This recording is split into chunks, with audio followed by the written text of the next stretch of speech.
ঘোড়াটা আল্লাহর কাছে। ঘোড়াটা তার দুটি পা পিছন দিকে ফেলে দিয়ে সামনের দুটি পা তার মালিকের কাছে তুলে ধরল।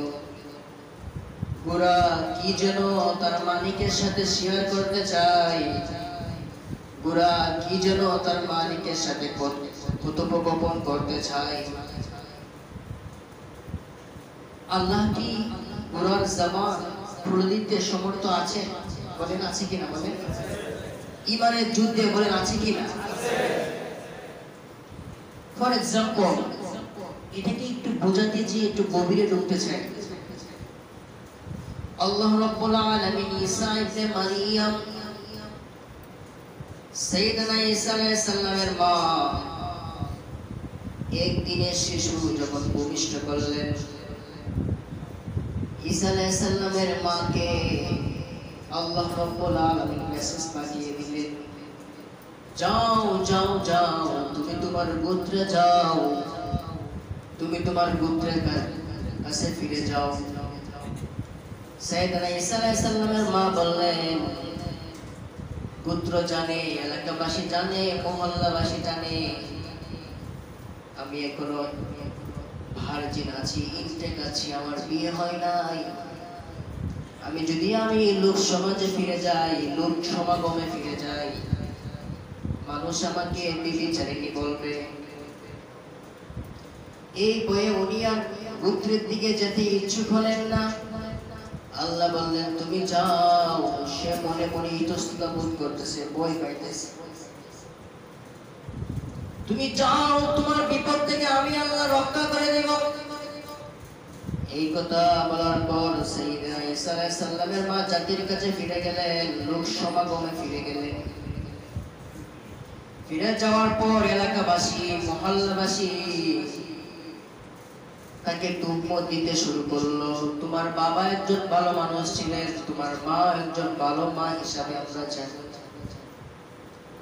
তোমার বংশধর হাই লেভেলের বংশধর, তুমি এমন একটা কাজ কেমন ভাবে করতে পারলা? এই তুহমত যখন আল্লাহর কাছে তুলে ধরলো, এই তুহমত যখন ওই এলাকাবাসী সাইয়েদনা ঈসা আলাইহিস সালামের মাকে দিতে লাগলো, ঈসা আলাইহিস সালামের মাকে আল্লাহ রাব্বুল আলামিন বলেন, ফাআশারাত আলাইহি, ঈসা আলাইহিস সালামের মাকে বললেন, তুমি একটি দিনের জন্য কি রাখো? রোজা রাখো। ওই সময় রোজা রেখে কথা বললে কি হয়ে যেত? রোজা নষ্ট হয়ে যেত, রোজা বিনষ্ট হয়ে যেত। এসো শান্তির মোহনায়, এসো কোরআনের আঙিনায়, এসো শান্তির মোহনায়। আলহামদুলিল্লাহিল্লাযী জাআলাশ শামসা ওয়াল কমারা বিহুসবান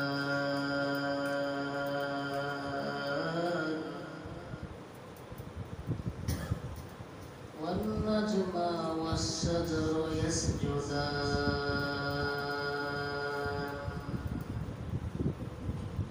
ওয়া ফাদ্দালা জামানান আলা জামান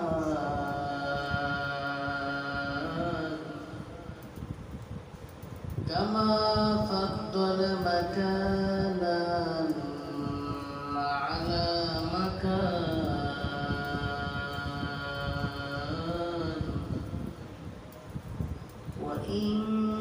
وإنسانا على الإنسان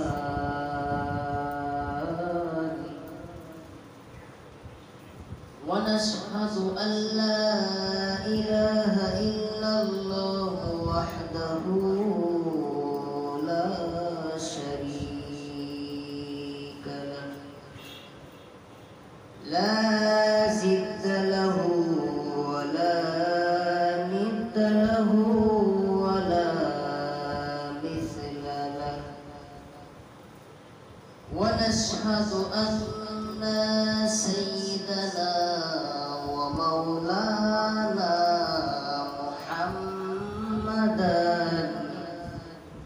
محمدا عبده ورسوله सल्लल्लाहु ताला अलैहि व अला आलिहि व अस्हाबिहि व बारक व सल्लम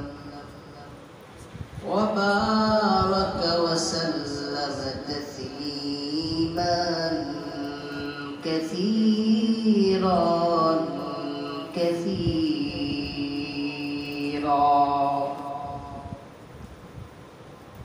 أما بعد فأعوذ بالله من الشيطان الرجيم بسم الله الرحمن الرحيم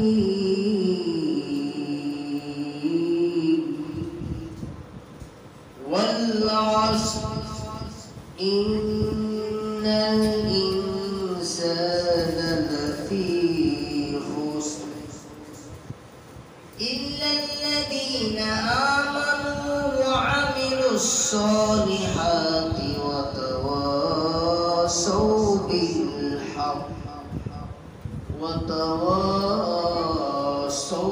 بالصبر. وقال رسول الله صلى الله عليه وسلم كل أمة يدخلون الجنة إلا من أبى قيل من أبى يا رسول الله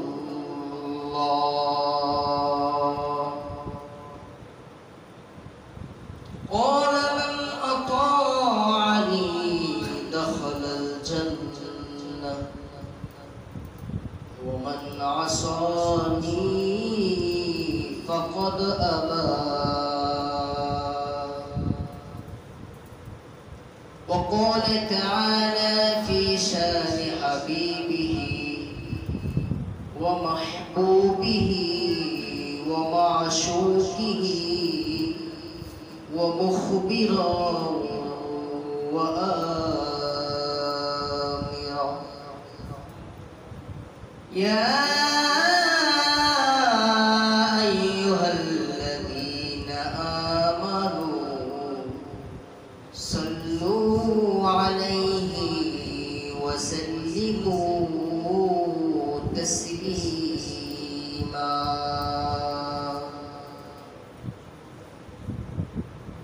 हजार में शजार में तेरी रंग बू है जिलाड़ माइत गीता हो तूने तूने ला इलाहा आवाज दिए शुक्रिया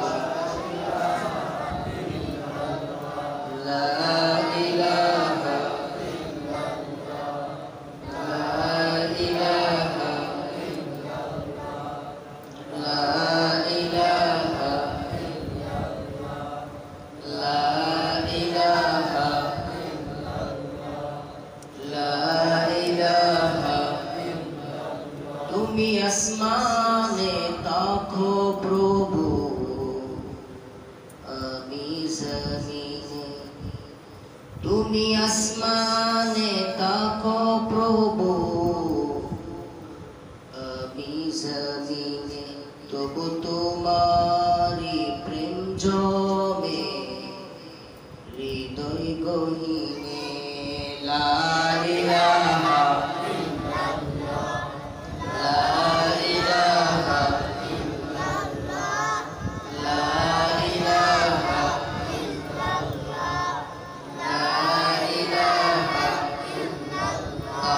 জাতের যাইনা মাঝে মরণ দিও প্রভু আমায় ইকামতে দ্বীনের কাজে কবুল করে নিও কবুল করে নিও লা ইলাহা লা ইলাহা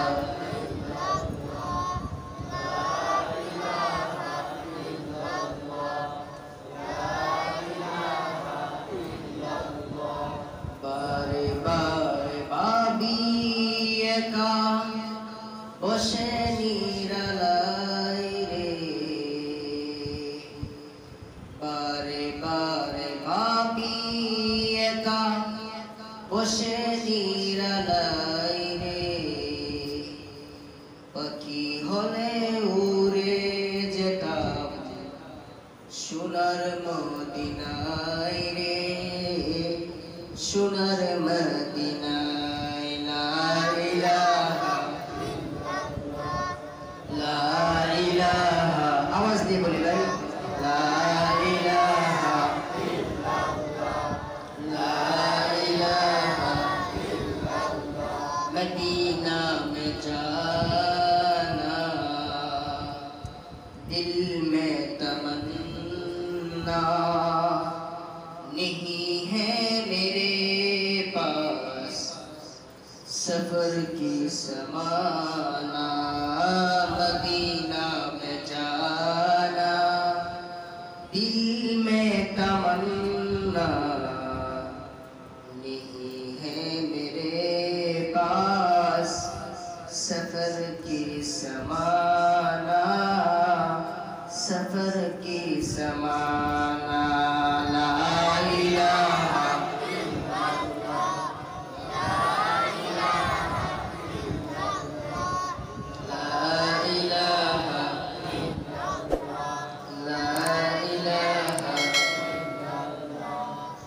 ला इलाहा ला इलाहा इल्लल्लाहु मुहम्मदुर রাসূলুল্লাহ সাল্লাল্লাহু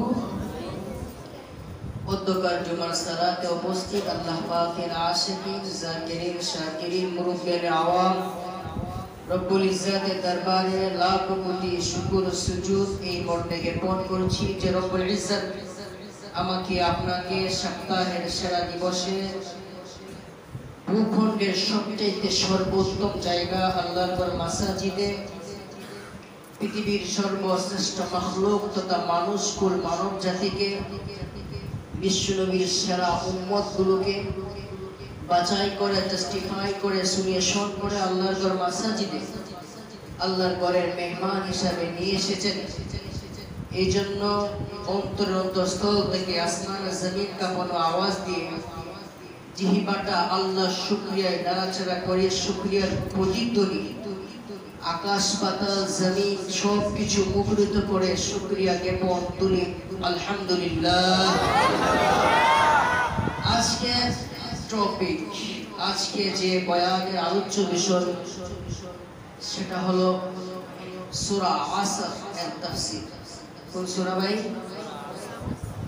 সূরা আসর এর তাফসীর। সূরা আসর সিরিয়া সূরা আসর সম্বন্ধে যদি আলোচনা করতে হয় বা জানতে হয় বেসিক জ্ঞান নিতে হয় তবে জেনারেল যে জ্ঞানটা আমাদের আগে নেওয়া লাগবে সেটা হলো সূরা আসর কোথায় নাজিল হয়েছে, কয়টি আয়াত আছে, কয়টি রুকু আছে, কয়টি ওয়ার্ড আছে, কয়টি হরফ আছে, সে সম্বন্ধে একটু জেনারেল জ্ঞান নেওয়া দরকার, ঠিক না ভাই? সূরা আসর কুরআনুল কারীমের 114টি সূরার মধ্যে সিরিয়ালে স্থান পেয়েছে 103।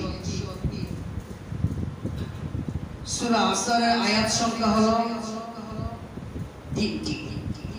সূরা আসর রব্বুল আলামিন নাযিল করেছেন মক্কার জমিনে এবং সূরা আসরের শব্দমালা আছে 14টি, বর্ণমালা আছে 70টি। সূরা আসরের প্রেক্ষাপট, সূরা আসরের শানে নুজুল, আল্লাহ রাব্বুল আলামিন জগৎবাসীকে সূরা আসর দিলেন কেন? এটা দিয়ে উনি আমাদেরকে কি ইহসান করলেন?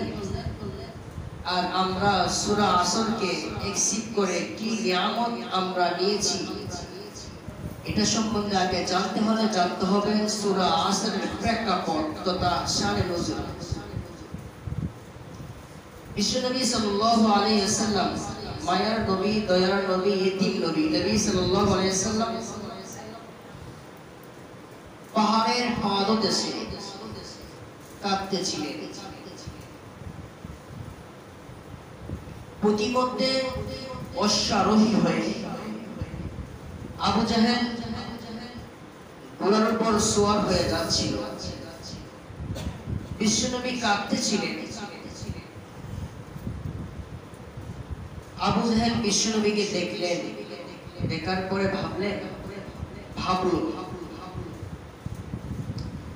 যে নবী হয়তোবা পথ হারিয়ে গেছে, পথ হারিয়ে নবী কাঁদতেছেন। কিন্তু ব্যাপারটা এমন নয়, বিশ্বনবী আল্লাহর ভয়ে কাঁদতেছেন, আবু জাহেল ভাবতেছেন নবী সাল্লাল্লাহু আলাইহি ওয়াসাল্লাম মনে হয় পথ হারিয়ে কাঁদতেছেন। বিশ্বনবীকে আবু জাহেল অফার করলো, সম্মান দিয়ে দিল আবু জাহেলকে। বিশ্বনবীকে আবু জাহেল অফার করলো, নবী আপনি হয়তোবা পথ হারিয়ে গিয়েছেন, পথ আত্ম ভুলে গেছেন, আসুন আমার অশ্বের উপর, আমার ঘোড়ার উপর আপনি কি করেন, আরোহণ করেন। বিশ্বনবী আরোহীর আসনে আসীন হলেন এবং আবু জাহেল ড্রাইভারের আসনে ড্রাইভিং লাইসেন্সে বসলেন। বসার পর আবু জাহেল তার চাবুক দিয়ে অশ্বের পিঠে আঘাত করলো সামনে আগানোর জন্য, কিন্তু অশ্ব তথা ঘোড়ার সামনে আগালো না, বরং তার দুটি পা পিছন থেকে ফেলে দিয়ে আর দুটি পা সামনের দিকে তুলে দিল। বলেন সুবহানাল্লাহ, আওয়াজ দিয়ে বলেন সুবহানাল্লাহ। ঘোড়াটা কেমন জানি তার মালিকের সাথে প্রেমা আলাপনে লিপ্ত হয়ে গেল, যে মালিক কি যেন বলতে চাচ্ছে। ঘোড়াটা আল্লাহর কাছে, ঘোড়াটা তার দুটি পা পিছন দিকে ফেলে দিয়ে সামনের দুটি পা তার মালিকের কাছে তুলে ধরল। ঘোড়া কি যেন তার মালিকের সাথে শেয়ার করতে চায়, ঘোড়া কি যেন তার মালিকের সাথে কথোপকথন করতে চায়। আল্লাহ কি ঘোড়ার জবান খুলে দিতে সমর্থ আছেন? বলেন আছে কিনা, বলেন ইমানের যুদ্ধে বলেন আছে কিনা। ফর এক্সাম্পল, এটাকে একটু বোঝাতে চেয়ে একটু গভীরে ঢুকতে চাই। আল্লাহ রাব্বুল আলামিন ঈসা ইবনে মারিয়াম, সাইয়েদনা ঈসা আলাইহিস সালামের মা একদিনের শিশু যখন ভূমিষ্ঠ করলেন,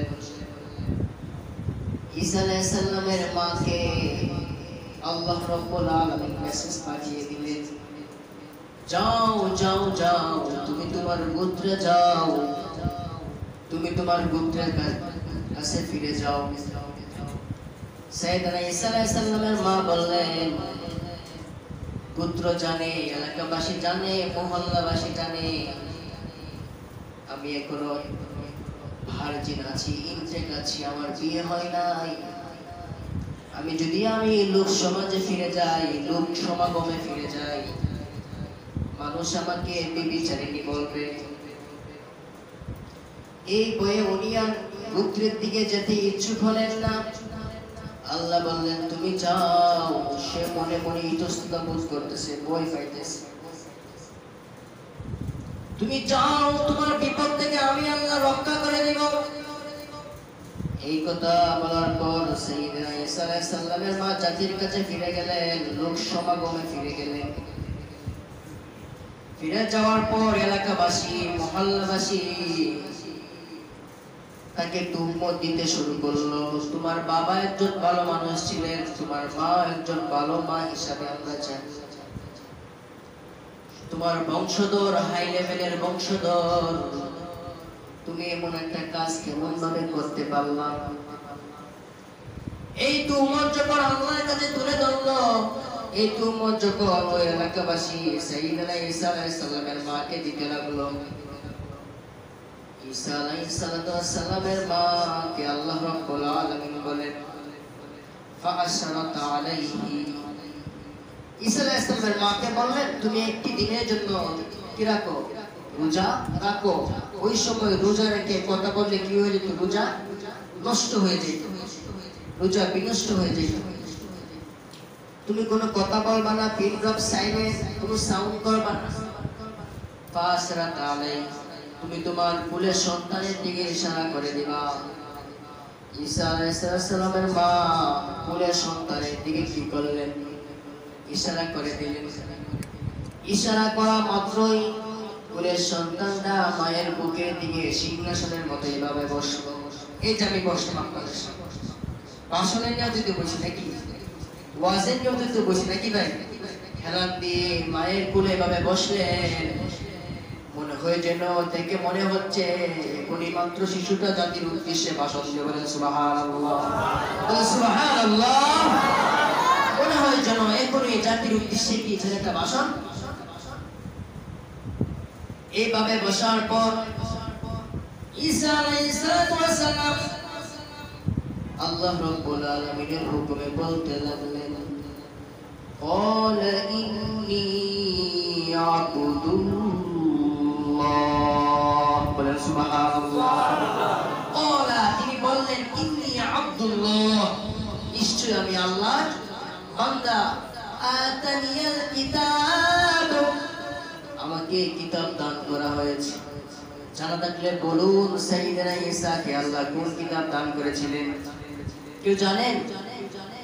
সাইয়েদনা ঈসা আলাইহিস সালামকে আল্লাহ দাউদ কিতাব, ইনজিল নামক গ্রন্থ দান করেছিলেন।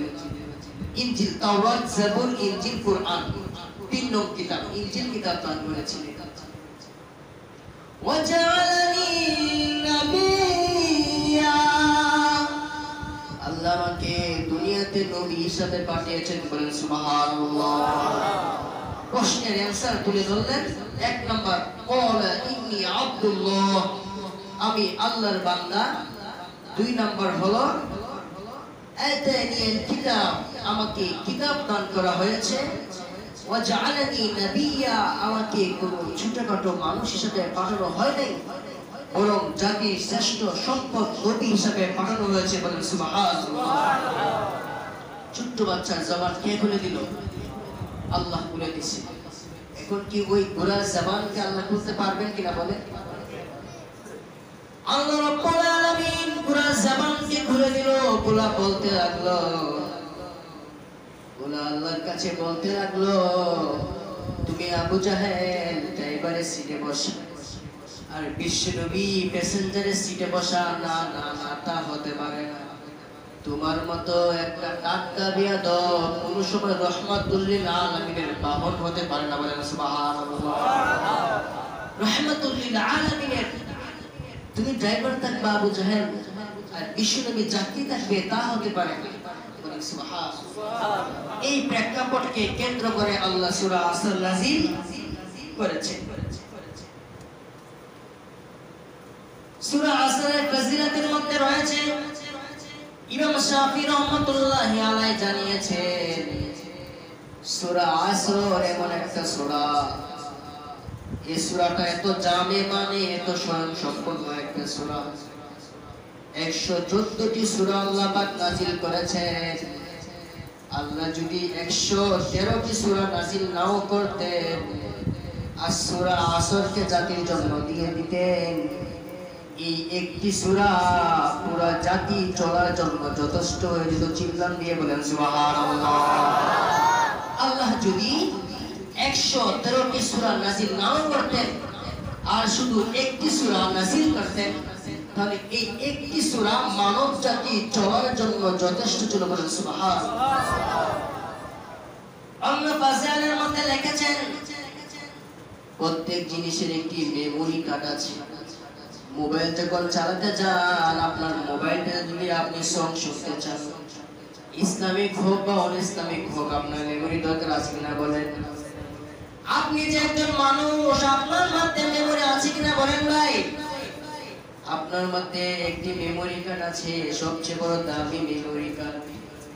এই মেমোরি কার্ডে যদি ভাইরাস লেগে যায়, দুনিয়াতে আপনার কোনো দাম নাই। আর মেমোরি কার্ড যদি সুস্থ থাকে, আপনার মতো মানুষের দাম ঠিক না বেশি। ফজর, সূরা আসরের ফজরের মধ্যে লিখেছেন যে সূরা আসর হলো গোটা 30 পারা কুরআনুল কারীমের একটি জ্বলন্ত মেমোরি কার্ড। আওয়াজ দিয়ে বলেন সুবহানাল্লাহ। আল্লাহ রাব্বুল আলামিন বলতেছেন ওয়াল আসর, সময়ের কসম দিয়ে আল্লাহ বলতেছেন। কে কসম পেয়েছে? আল্লাহ। সময়ের কসম কে বলতেছেন? আল্লাহ তার নিজের বেলায় কসম খায় না, কিন্তু সময়ের বেলা কসম খেয়েছেন। তাহলে সময়টা কি দামি না? ও যুবকের দল, ঘন্টার পর ঘন্টা তুমি ফ্রি ফায়ার খেলে সময় নষ্ট করে ফেলতেছ। ঘন্টার পরে ঘন্টা তুমি পাবজি গেমস খেলে সময়কে অবাক করে দিচ্ছ। সময় যখন চলে যাবে, চোখের পানি আর নাকের পানি একসাথে হবে, কোনো বস্তু কাজে আসবে। সময় গেলে কাঁদবে বসে, তোর কথা কেউ শুনবে না। সময় গেলে কাঁদবা, যৌবন কালটা কেন কাজে লাগাইলাম না, যৌবন কালটা কেন ইবাদত করলাম না, যৌবন কালটা কেন আমার সুশিক্ষায় কাটাইনি। এটার জন্য কি করতে হবে? আফসোস করতে হবে। আল্লাহ বলেন ওয়াল্লাস, যুগের শপথ, শতাব্দীর শপথ, সময়ের শপথ, টাইমের শপথ। আল্লাহ সময়ের কসম খাইছে। আল্লাহ রাব্বুল আলামিন কোরআনের বিভিন্ন স্থানে বিভিন্ন জিনিসের শপথ খেয়েছেন। কোথাও সূর্যের শপথ খেয়েছেন, কোথাও চন্দ্রের শপথ খেয়েছেন, কোথাও দিনের শপথ খেয়েছেন, কোথাও রাত্রের শপথ খেয়েছেন, কোথাও আবার দ্বিপ্রহরের প্রহর খেয়েছেন। ঠিক না বেশি? Time and time wait for, সময় এবং নদীর স্রোত, এই দুটি জিনিস কারোর জন্য অপেক্ষা করে। আল্লাহ রাব্বুল আলামিন অন্য জায়গায় বলেছেন ওয়াদ-দুহা, পূর্বাহ্নের শপথ, ওয়াল-লাইলি ইযা সাজা, রাতের শপথ যখন সেটা নিমজ্জিত হয়। অন্য জায়গায় আল্লাহ বলেন ওয়াশ-শামসি ওয়া-দুহাহা ওয়াল-কমারি ইযা তালাহা ওয়ান-নাহারি ইযা জাল্লাহা। ওয়াশ-শামসি ওয়া-দুহাহা, এখানে আল্লাহ সূর্যের কসম খেয়েছেন, ওইখানে আল্লাহ পূর্বাহ্নের শপথ খেয়েছেন। অন্য জায়গায় আল্লাহ শপথ খেয়েছেন ওয়াল-লাইলি ইযা ইয়াগশাহা। আবার কোথাও শপথ খেয়েছেন ওয়াস-সামাই যাতিল বুরুজ ওয়াল-ইয়াউমিল মাউউদ ওয়া শাহিদিন ওয়া মাশহুদ। শপথ, শপথ, শপথ, কসম, কসম, কসম। কোথাও সূর্যের শপথ, কোথাও চন্দ্রের শপথ, কোথাও রাত্রের শপথ, কোথাও দিনের শপথ, কোথাও আবার দ্বিপ্রহরের শপথ। বলেন সুবহানাল্লাহ। আল্লাহ নিজের অ্যাড্রেস তুলে ধরতে, নিজের পরিচয় তুলে ধরতে আল্লাহ কসম ব্যবহার করে নাই। আল্লাহ আমার, আপনার, চন্দ্র, সূর্য, আসমান, জমিন, মাটি, এগুলো জিনিসের ব্যাপারে শপথ খাইতে আল্লাহ কসম তুলেছেন। বলেন সুবহানাল্লাহ। আল্লাহর পরিচয় তুলতে কসম খাইলে প্রমাণ কুল হুয়াল্লাহু আহাদ। নবী আপনি বলে দেন আমি আল্লাহ একজন। আল্লাহ কি কইছে? আল্লাহর কসম আপনি বলে দেন আমি একজন।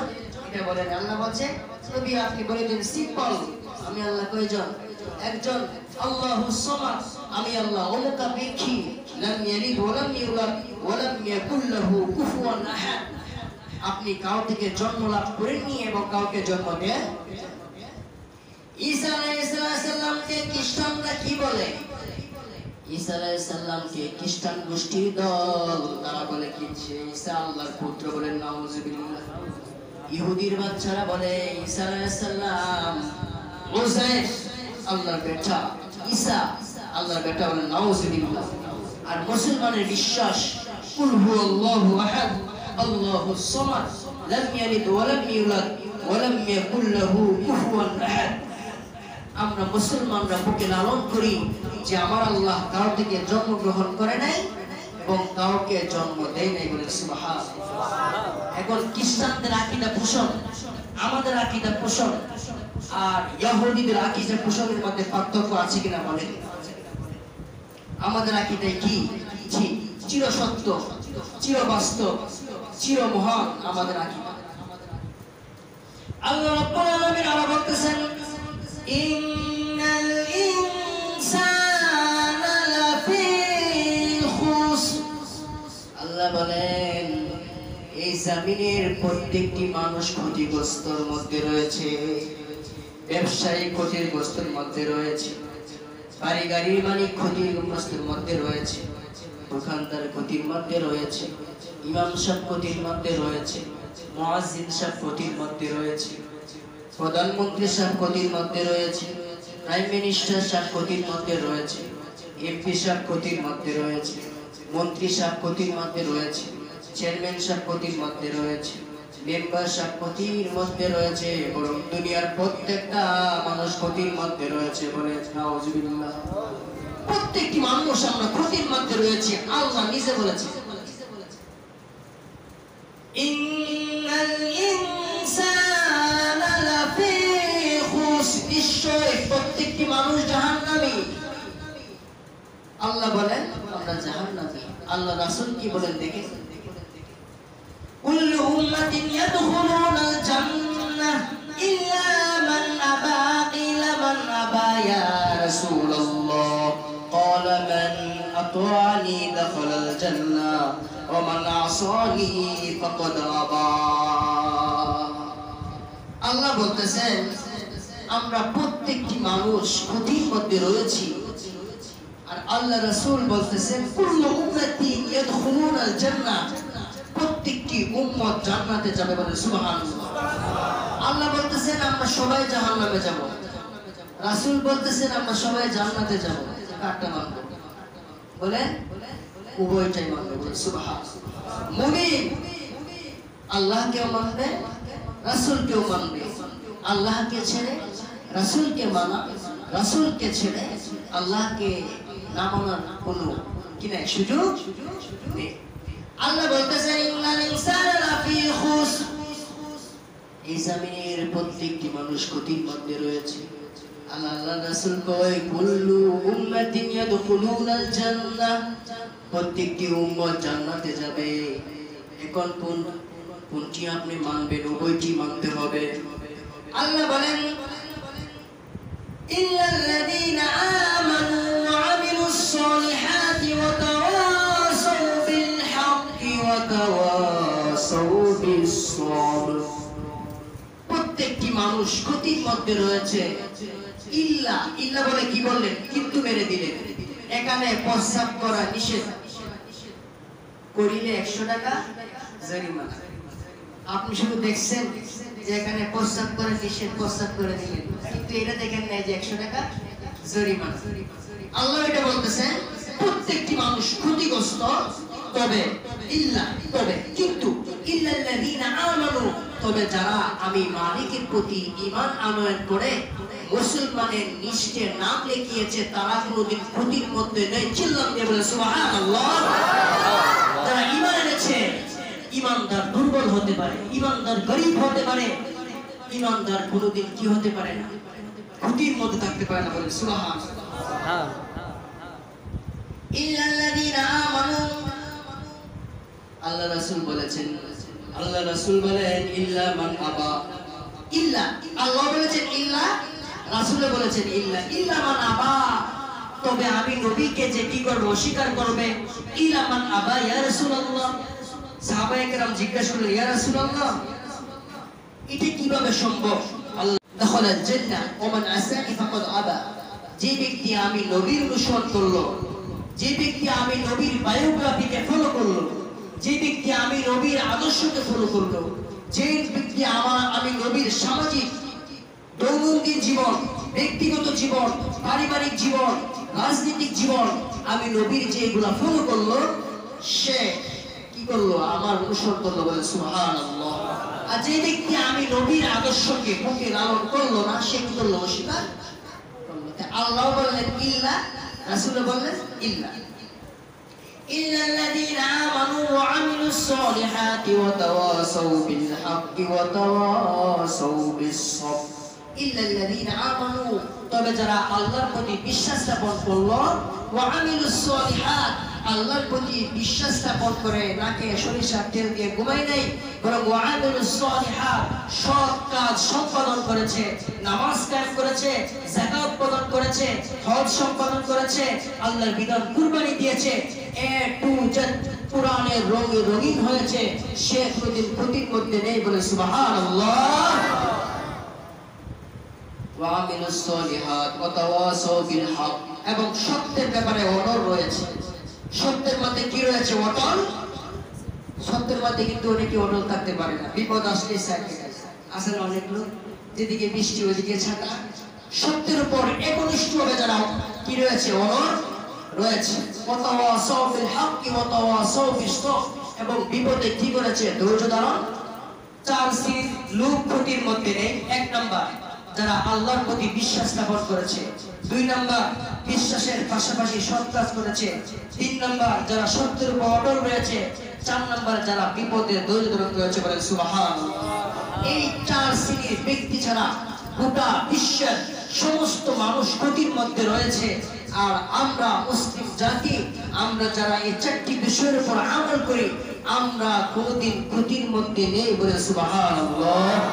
আল্লাহ রাব্বুল আলামিন আজকের সূরা আসরের তাফসীর থেকে এই 4টি বিষয় নিজের মধ্যে ফিট করার তৌফিক দান করুন। সকলে চিল্লান দিয়ে বলেন আমিন।